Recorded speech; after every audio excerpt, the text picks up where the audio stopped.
여러분 안녕하십니까? 최상병 순직 사건의 과실치사 책임을 어디까지 물을지 다음 주 월요일 경찰이 수사 결과를 발표하는데요. 일종의 자문기구인 경찰 수사심의위원회가 임성근 전 해병대 1사단장에 대해 혐의를 인정하기 어렵다고 의견을 모은 것으로 알려졌습니다. 외압 의혹의 당사자로 지목됐던 인물인데다 구체적인 심의 내용도 알려지지 않고 있어 의문과 반발이 나옵니다. 먼저 이혜리 기자가 전합니다.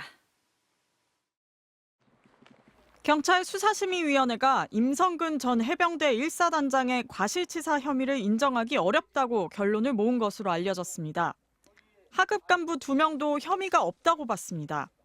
경찰 수사 단계에서 추가 입건된 1명을 포함해 모두 9명의 지휘관 가운데 최상병 소속 부대 대대장이었던 이용민 중령 등 6명만 검찰에 넘기자고 했습니다. 수사심의위는 어제 오후 비공개로 열렸습니다. 법대 교수 5명, 법조인 4명 등 외부 위원 11명이 참여했습니다. 주로 사회적 이목이 쏠린 사건일 경우 의견을 구합니다. 경찰은 심의 내용과 표결 결과는 비공개라는 입장이라 어떤 논의가 오갔는지는 알려지지 않고 있습니다. 경찰청 규정에는 심의 결론을 존중해야 한다고만 돼 있어 반드시 따라야 하는 건 아닙니다. 관심은 임성근 전 사단장에 대한 최종 처분에 쏠립니다.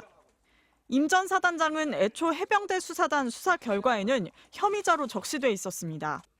해병대 수사단은 임 전 사단장 등 모두 8명을 혐의자로 경찰에 넘겼습니다. 하지만 VIP 경로설 이후 군검찰이 기록을 회수했고 국방부 조사본부 재검토 결과 임 전 사단장이 빠진 채 혐의자가 2명으로 축소됐습니다. 수사 외압 의혹을 폭로한 박정훈 대령 측은 혐의자가 해병대 수사단 8명, 국방부 조사본부 2명, 경찰 수사심의 6명, 이렇게 기관마다 다를 정도로 까다로운 수사라면서 해병대 수사단 수사 결과가 틀렸다 말하기 어렵다. 수사 외압 의혹이라는 본질은 변하지 않는다고 했습니다. 수사심의 결론에도 의문을 제기했습니다.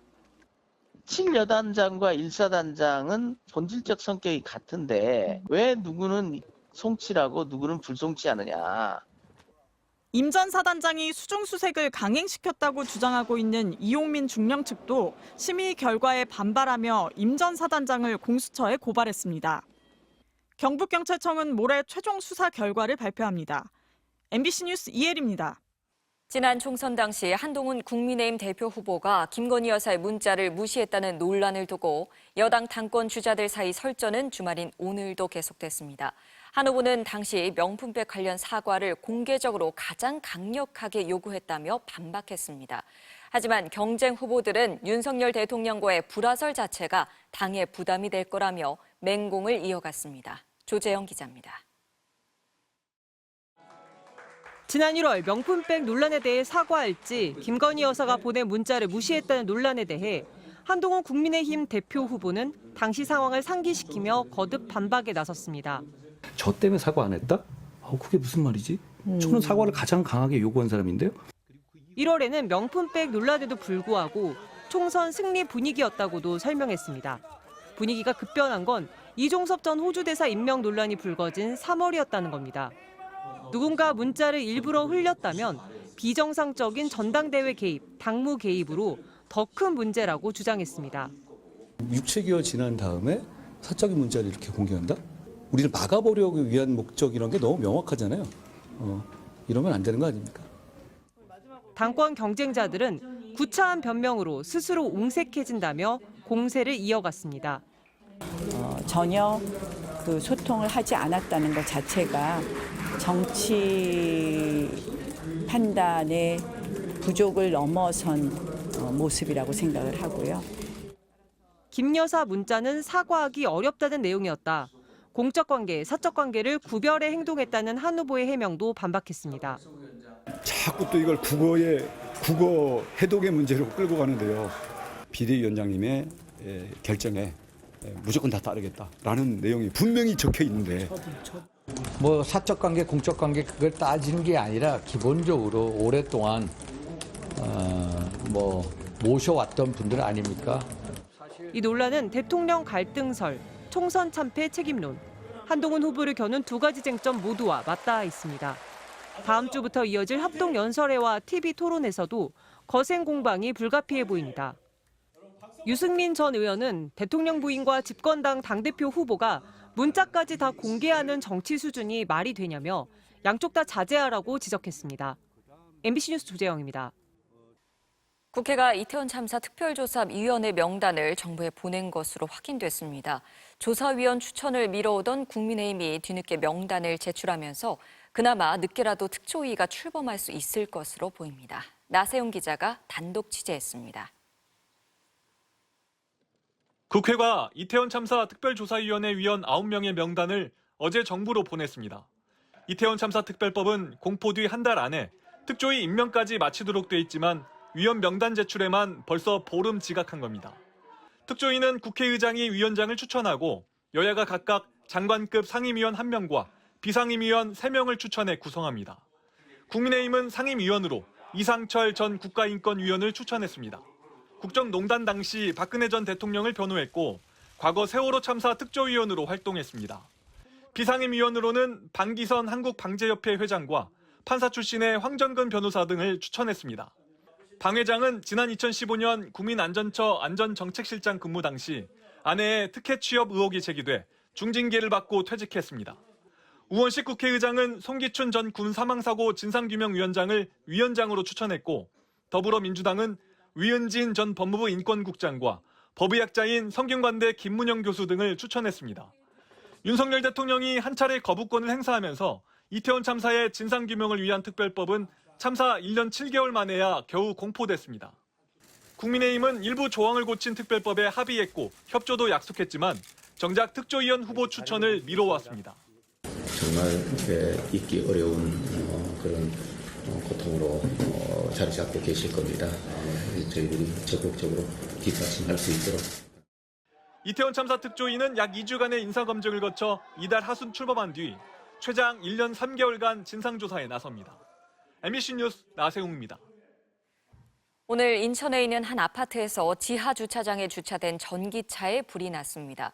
시청역 참사 현장에서는 희생자를 비하하는 글을 남기려던 남성이 이를 제지하는 시민들과 실랑이를 벌였는데 확인해보니 어제도 비하글을 남겨 입건됐던 남성이었습니다. 오늘 사건 사고 조건희 기자입니다. 아파트 지하주차장 출입구에서 하얀 연기가 솟아오릅니다. 이어 한 남성이 다급히 소화기를 들고 달려가고 그 뒤를 소방차가 따라갑니다. 지하주차장 주변으로 자욱한 연기로 인해서 숨쉬기도 힘들 정도로 연기가. 오늘 아침 7시쯤 이 아파트 지하주차장에 주차돼 있던 전기차에서 불길이 치솟았습니다. 이른 시간 주차장이라 다친 사람은 없었지만 화재 차량에서 뿜어져 나온 열기에 옆에 주차된 차들도 검게 그을렸습니다. 불이 난 전기차입니다. 겉면은 까맣게 그을려 있고 뒷문에는 손잡이도 없어져 있습니다. 바퀴를 보면 불에 녹아 구멍이 나 있는 모습입니다. 전기차 배터리 쪽 화재라 진화 자체가 쉽지 않았습니다. 바닥에서 그 배터리 있는데 그 바닥에서 이렇게 올라오더라고. 꺼도 계속 나오고 꺼도 나오고 꺼도 나오고. 소방당국은 화재 당시 사고 차량에 충전선이 연결돼 있었던 점으로 미뤄 충전 과정에서 화재가 났는지를 조사 중입니다. 추모 장소가 된 서울시청역 참사 현장에 초록색 가방을 맨 남성이 골판지에 글을 씁니다. 그런데 내용은 추모가 아니라 피해자들을 비하하는 거였습니다. 보다 못한 시민들이 막아서면서 실랑이가 벌어집니다. 사람에게 억울하게 죽었잖아. 지금 죽은 사람 구속하는 거 아니에요? 확인 결과 이 남성은 어제도 같은 장소에 희생자를 모욕하는 글을 남겼다가 경찰에 사자 명예훼손 혐의로 입건된 40대 남성으로 경찰은 추가 조사에 나설 방침입니다. 오늘 오전 9시 반쯤 서울역 근처에 있는 한 주유소 앞에서 80대 남성이 몰던 승용차가 인도로 올라가 행인들을 치는 사고가 났습니다. 사람들 모여서 나가보니까 주유소 앞에 하나 쓰러져 있었고 저기 쓰러져 있었는데 행인 2명을 잇따라 들이받은 사고 차량은 근처 담장을 들이받고서야 멈췄습니다. 피해자들은 병원으로 옮겨져 치료 중인데 생명에는 지장이 없는 것으로 알려졌습니다. 사고 차량에는 80대 남성 운전자와 가족 2명이 타고 있었는데 동승자가 급발진을 주장해 경찰은 정확한 사고 원인 파악에 나섰습니다. 울산 남구에 있는 한 아파트 화단에서 현금 2,500만 원이 든 검정 비닐봉지가 발견돼 경찰이 수사에 나섰습니다. 이틀 전 오후에도 이 아파트 화단에서 현금 5천만 원이 든 검은 봉지가 발견됐는데 경찰은 마약 등 범죄와 관련된 건 아닌지 조사 중입니다. MBC 뉴스 조건입니다. 오늘 오전 한국철도공사 코레일 서울본부 건물에서 불이 났습니다. 위치가 서울역 바로 옆인데요. 열차는 정상적으로 운행됐지만 이 불로 전산망 일부가 장애를 일으켜 승객들이 불편을 겪었습니다. 김현지 기자가 취재했습니다. 잿빛 연기가 건물 옥상에서 계속해서 뿜어져 나오고 소방대원들과 과학수사대가 건물 안으로 들어갑니다. 오늘 오전 9시 반쯤 코레일 서울본부 건물에서 불이 났습니다. 검은 연기까지 나서 전체가 안개 끼듯이 하였어요. 냄새가 너무 나서 이렇게 문을 닫았는데 냄새가 들어왔거든요. 불은 IT 운영실이 있는 건물 4층에서 시작된 것으로 추정됩니다. 배관을 타고 올라간 불길은 건물 8층까지 번졌는데 3시간 반 만인 오후 1시쯤 완전히 꺼졌습니다. 43분경 코레일 전산센터 그 4층 피트실에서 원인 미상의 화재가 발생했습니다. 그래서 덕트를 타고 그 옥상층까지 연소 확대된 상황입니다. 화재 당시 건물에는 철도 운송과 전산 업무 관련 직원 30여 명이 근무 중이었습니다. 이 가운데 2명이 연기를 마셔 현장에서 치료를 받았고 나머지 직원들은 무사히 대피했습니다. 코레일 건물 앞 도로는 한때 통제됐었는데요. 소방당국은 장비 46대를 투입해 진압에 나섰습니다. 이로 인해 쑥대 입구역에서 서울역 서부 교차로까지 도로가 전면 통제되면서 서울역 일대 교통 혼잡도 빚어졌습니다. 또 화재로 전산 장비가 손상되면서 전산 장애도 발생했습니다. 서울역 등 4개 역을 제외한 전국 기차역에서 승차권 현장 발권과 조회, 환불 작업에 차질이 빚어진 겁니다. 예매 없이 기차역을 찾은 승객들의 불편이 이어졌습니다. 17분 차를 타야 되는데 줄이 길어가지고 지금 한 10분 정도 남았는데 원래 키오스크를 사용하면 바로 이제 사가지고 갈 수 있는데 이제 줄 때문에 시간이 될지. 코레일 전산망은 오후 5시 15분쯤 복구가 완료됐습니다. 소방당국은 아직까지 정확한 화재 원인은 밝혀지지 않았다며 합동 감식을 통해 조사할 계획이라고 밝혔습니다. MBC 뉴스 김현지입니다.